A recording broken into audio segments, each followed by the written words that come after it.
उत्तरी और मध्य अंडमान जिला परिषद के अध्यक्ष श्री श्रीबाष दास ने आज श्री विजयपुरम में एक प्रेस कॉन्फ्रेंस आयोजित की।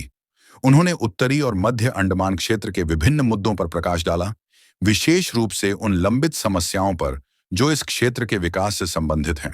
उन्होंने प्रशासन से त्वरित कार्रवाई की मांग की ताकि स्थानीय लोगों को बेहतर सुविधाएं मिल सकें। मेरा नाम श्रीवास चंद्र दास है, नॉर्थ मिडिल का अध्यक्ष। पार्टी का ओर से, स्टेट कमेटी का ओर से हमें आदेश मिला था कि 10 तारीख को हमारा मिनिस्टर शांतनु ठाकुर जी हमारा दीप समूह में आ रहा है। तो उसी के सिलसिले में हम 10 तारीख 12 बजे के आसपास पोडलर पहुंचा और शांतनु ठाकुर जी का एक प्रेस कॉन्फ्रेंस था, उसी में भाग लेने के लिए हमको बोला गया था। उसमें हम लोग डिटेल्स बताया, गराचल का मोदी जी का जो डिफरेंस स्कीम का जो लाभ आम जनता को पहुंचा है, उसी के बारे में बातचीत हुआ।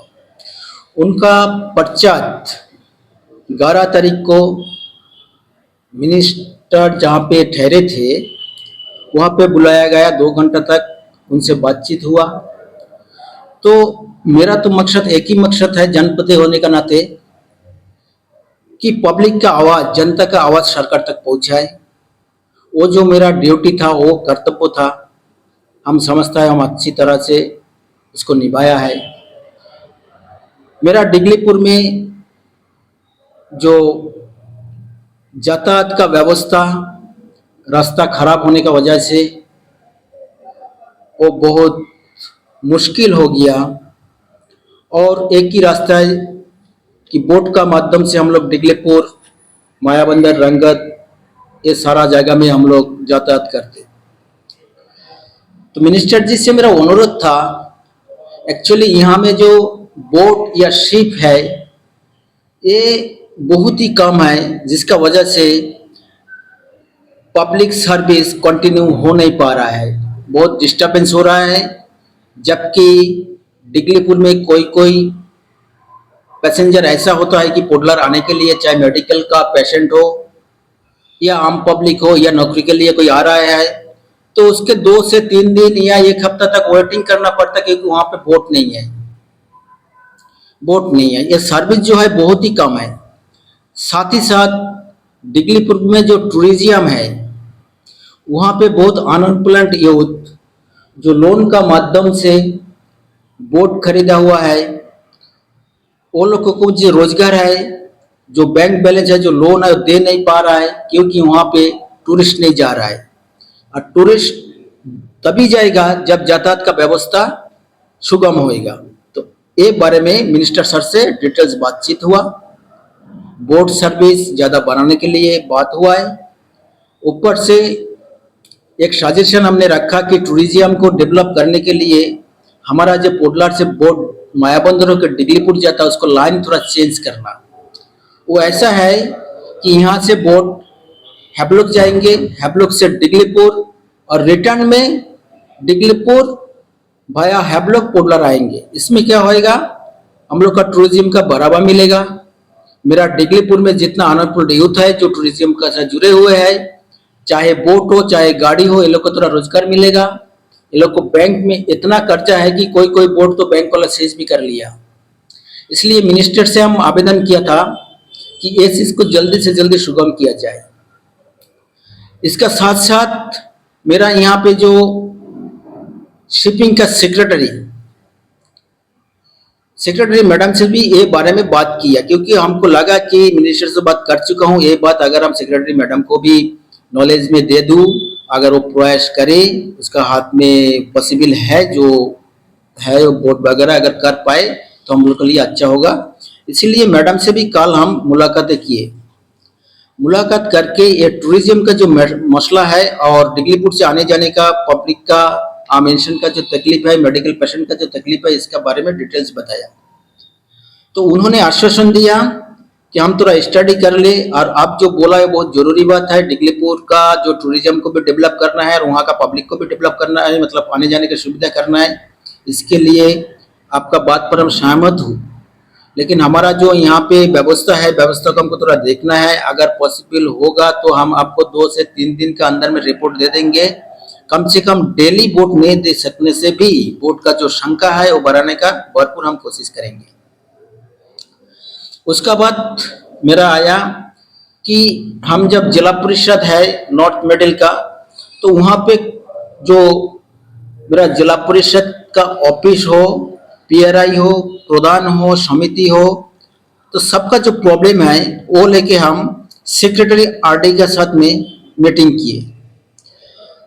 तो उसमें जो मसला निकला है, तो उसमें ये है कि फंड का जो मैटर है, अब की बार 40 करोड़ रुपया और एक्स्ट्रा फंड मिला है। तो हम लोग का फंड का कुछ ही दिन का बाद में शायद प्रॉब्लम नहीं आएगा। खास करके हमारा जिला परिषद का जो फंड का बारे में सबको एक मतलब धारणा है कि फंड नहीं है। तो हमें लगा कि जिला परिषद में हमारा फंड का कोई कमी नहीं है। हमारा फंड यूज करने के लिए जो टीम चाहिए वो टीम का कमी है। जैसा हमारा स्टाफ चाहिए, इंजीनियरिंग चाहिए और सारा चीज चाहिए। तो सर से हम ये बोला कि फंड तो ठीक है अवेलेबल है, हम लोग यूज नहीं कर पा रहा है, इसलिए हम लोग को क्या करना चाहिए, हम लोग का टीम को मजबूत करना, इंजीनियर ग्रुप को मजबूत करना, इसके लिए आप मदद कीजिए। तो उन्होंने फिलहाल हम माया मंदिर बैठ के जो लेटर लिखे थे उसका ऊपर डिपेंड करके 3 स्टाफ, जिसमें एक असिस्टेंट इंजीनियर और एक पीए, वो हमको दे चुका है। और बाकी भी आश्वासन दिया कि आपको स्टाफ का कमी नहीं होएगा। हमारा पास जो स्टाफ है, आरडी के पास में जो भी स्टाफ है, हम लोग कम से कम काम चलाने का तरह आपको दे सकेंगे। आप निश्चिंत रहिए, आप काम करते जाइए, आपको कोई तकलीफ नहीं होएगा। अगर कोई भी रिक्वेजिशन है तो आप हमको डायरेक्ट बता सकते हैं। तो कुल मिला के हमारा जो मीटिंग और पोडलर आना, एक्चुअली हम सडनली पोडलर आ चुका था। तो अच्छा सा पोर्टल जो आ ही गया। एक्चुअली जो लेटर है जो डायरेक्टर लोग को देना है पहले ही हम दे चुका है। तो उसी का बेस में आके जब पोर्टलर आ ही गया तो उन लोग से थोड़ा मिल लिया और थोड़ा बातचीत कर लिया और सबका साथ में सुंदर बातचीत हुआ।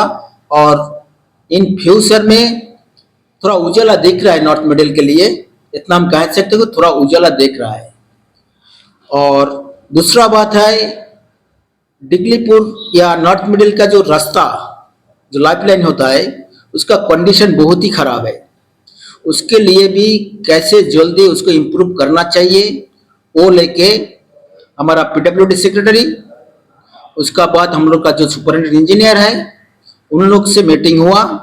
और करीबन कोई काज फिलहाल 1-2 महीने के अंदर आप लोग को देखने को मिलेगा कि रास्ता का जो बुरा हालत है ये रिपेयर होगा। इसका टेंडर वगैरह भी हो गया, कोई टेंडर फंसा पड़ा है, वो भी हम कैसे जल्दी कर सके उसके लिए हम काम कर रहा हूँ। और दूसरा बात है जो एनएच का हालत, एक्चुअली ये पास्ट में भी इसका बहुत गलत तरीका से काम शुरू किया या वो लोग नहीं किया।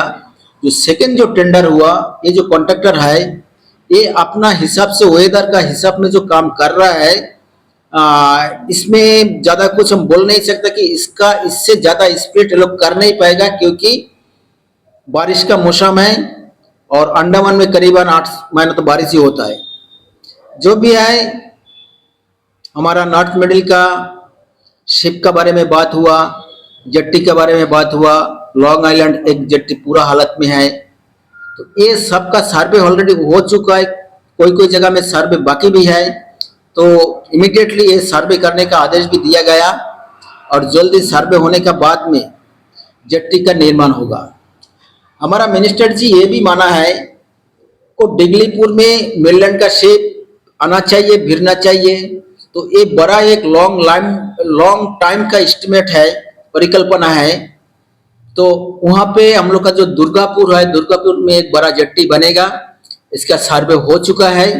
लेकिन ये जो काम कब शुरू होएगा और काम कब खत्म होएगा इसका आश्वासन हम नहीं दे सकता, लेकिन काम होगा इतना जरूरी है। सब इसका ऊपर चिंता कर रहे हैं। डिगलीपुर में बड़ा जेट्टी बनेगा और मेनलैंड का शिप डिगलीपुर में गिरेगा। ताकि वहाँ का जो माल मटेरियल जो भी है उसका रेट पोडलार से बहुत ज़्यादा है, करीबन 10% ज़्यादा है। तो ये जो 10% ज़्यादा बोझ वहाँ का पब्लिक के ऊपर ही आता है। इसीलिए ये चीज़ का ऊपर हमारा शांतनु ठाकुर जी बहुत इम्पोर्टेंट लिया। दूसरा और है कि मेरलैंड से जो शिप यहाँ पे आते हैं, जो कार्गो शिप, ये एक ही पार्टी है, इसके लिए मोनोपोली हो रहा है। इसको कैसे ठीक किया जाए, इसके लिए सर पहले से ही काम कर रहा है और मेरा जितना अनुमान है और जितना बातचीत हुआ, इसका समाधान सॉल्व हो जाएगा। ये टेंडर में जाएंगे तो मोनोपोली नहीं होएगा, एक से ज्यादा पार्टी आएगा तो कंपटीशन बढ़ेगा, कंपटीशन बढ़ेगा तो रेट कम होएगा। ये मेरा उम्मीद है। लास्ट में हम मीडिया वालों को थोड़ा थैंक्स देना चाहता हूँ कि आप लोग आए, मेरा बात सुना। हम चाहता है कि पब्लिक को भी ये बताया जाए कि जो मिनिस्टर आते और जाते हैं, पहले कई बार आया, लोग को मानना है तो मिनिस्टर आते और जाता है, कोई काम नहीं होता, ऐसा मत सोचे। क्योंकि कोई भी काम, कोई भी प्रोजेक्ट बनाने के लिए कई साल लग जाता है और सब प्रोसेस्टा कर रहे हैं। इसलिए आप निश्चिंत रहिए, डिगलीपुर में भी बड़ा जेट्टी बनेगा, उधर में भी शिप गिरेगा। मायाबंदर का जो जेट्टी का हालत है वो ऑलरेडी सर्वे में चले गया। आपका लॉन्ग आइलैंड का जो एकदम खस्ता हुआ हालत है वो सब ऑलरेडी सर्वे होकर चले गया। अभी उसको काम इमीडिएट शुरू होने का आश्वासन मिनिस्टर जी ने हमको दे के गया। थैंक यू, धन्यवाद।